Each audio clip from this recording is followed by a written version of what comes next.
So the year I was 24, I lived on a rural mountaintop farm in West Virginia. I was part of what we called a lay intentional Catholic community. We were all recent college grads, and we would do a lot of local service projects. We ran a home repair program in the local community for elderly folks.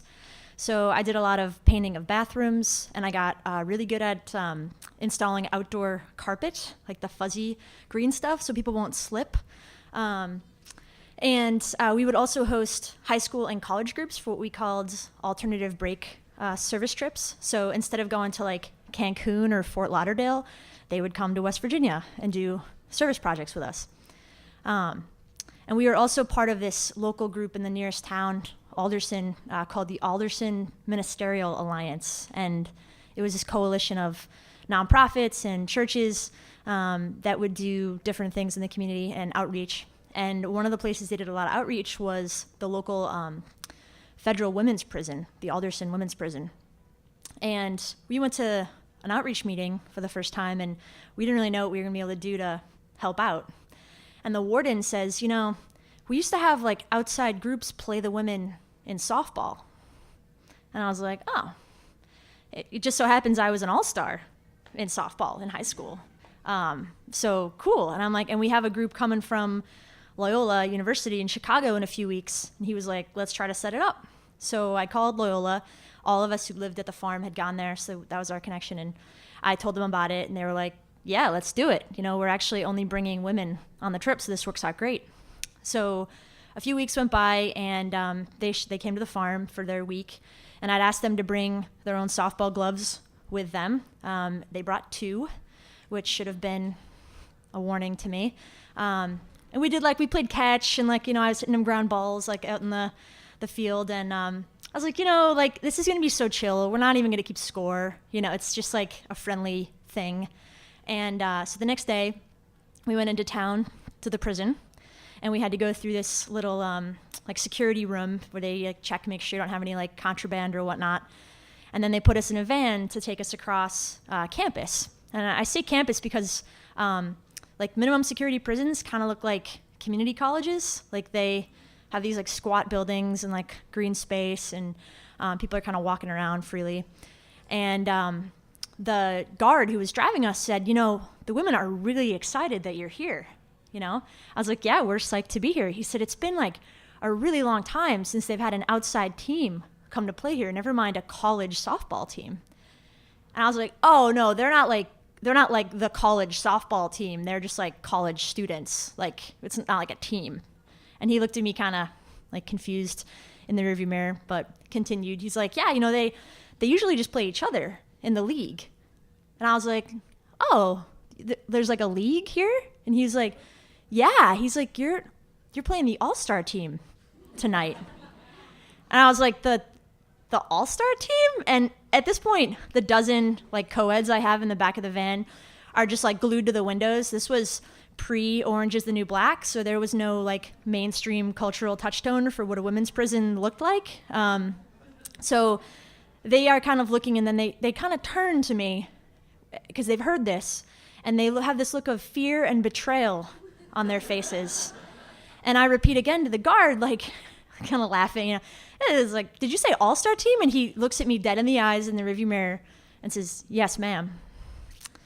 So we pull up to the parking lot by the field, and we get out. And it's like we'd been transported in time to the filming of A League of Their Own. There are a dozen very athletic women in matching uniforms having a very robust game of infield practice. And there's no bleachers, but the hillside along the field is sort of sweeping up in this amphitheater setting.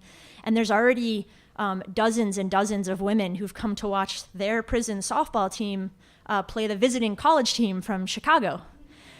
And so I'm kind of one of the captains, I guess. And so I run out to the mound when we're about to get started, and the umpire's going over ground rules. And the women, the prison team captains are like, Martha Stewart was here. And I was like, I know. And this was about 10 or 12 years ago, so she had literally just finished her 5-month stint at the Alderson Federal Women's Prison for lying to investigators about her taxes. And I was like, so did you get to meet her? And she's like, yeah, and some people liked her. And we had a cell decorating contest, and she came in second. And I was like, oh, that's surprising. I would have thought she would have won that one, So the game starts, and we're the visiting team because we're the visitors, and we're terrible. Like, we have girls striking out in slow pitch softball, which is like really hard to do. And we go out onto the field, and nobody wants to pitch. Like, they're like, no, I'm not pitching. So I'm like, okay, I got us into this. I'll pitch. I'd never pitched before, but I'm like, okay. And I can get it over the plate, but there's not much finesse happening, and they're teeing off on me. It's like batting practice. They scored like 6 runs in the first inning, and then we go back out, 1, 2, 3, line them up, put them down, and then my housemate Marcy and I had decided that we were going to platoon the pitching duties. And Marcy gets out there, and she's struggling. She can't get the ball over the plate. A lot of wild pitches, near misses. She don't really want to do. And so the captains of the team knew my name from the meeting before the game, and they slowly start saying, Heather, Heather. And then the women on the bench, they don't know who I am, but they start screaming, Heather, Heather. And then the women in the stands hear it, and they're like, Heather, Heather. And Marcy looks at me with this sort of bemused look of smile and defeat on her face, and is sort of like, you better come up here. So I run out to the mound. We switch off gloves because we only have the 2. And the crowd goes wild. They start clapping. So knowing this is one of the greatest moments of my life, I take off my weathered Red Sox cap and I salute the stands. And they start clapping even louder. And then I start pitching again, and their team starts teeing off on me again, which I realize is why they like me so much, because I'm like basically like an automated machine.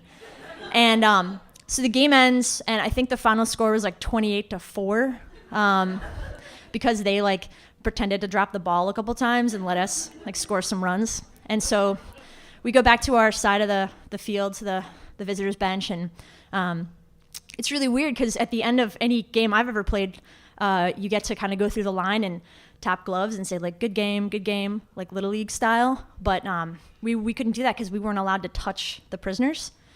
So it was kind of it just kind of ended, and we were licking our wounds and about to leave, and one of the captains calls me over, and she tosses a softball over the fence to me, and I catch it, and it's a ball that's been signed by all the women. It's like good game, smiley face, and they've given us the game ball. And I was just in West Virginia a few months ago, and my friends found the ball and they gave it to me, so I still have that ball. And so we said goodbye, and we left, and we went into town to the only diner in Alderson, West Virginia, called the Big Wheel, because it has a giant ship's wheel affixed to its roof. And we ate dinner, and we were saying, it would have been so cool if we could have had like dinner with them afterwards. And we knew that was not possible, obviously. But we thought about how kind they were, and we were grateful for their hospitality. But as I learned that day, and as you now know, there is no mercy rule in women's prison softball. Thank you.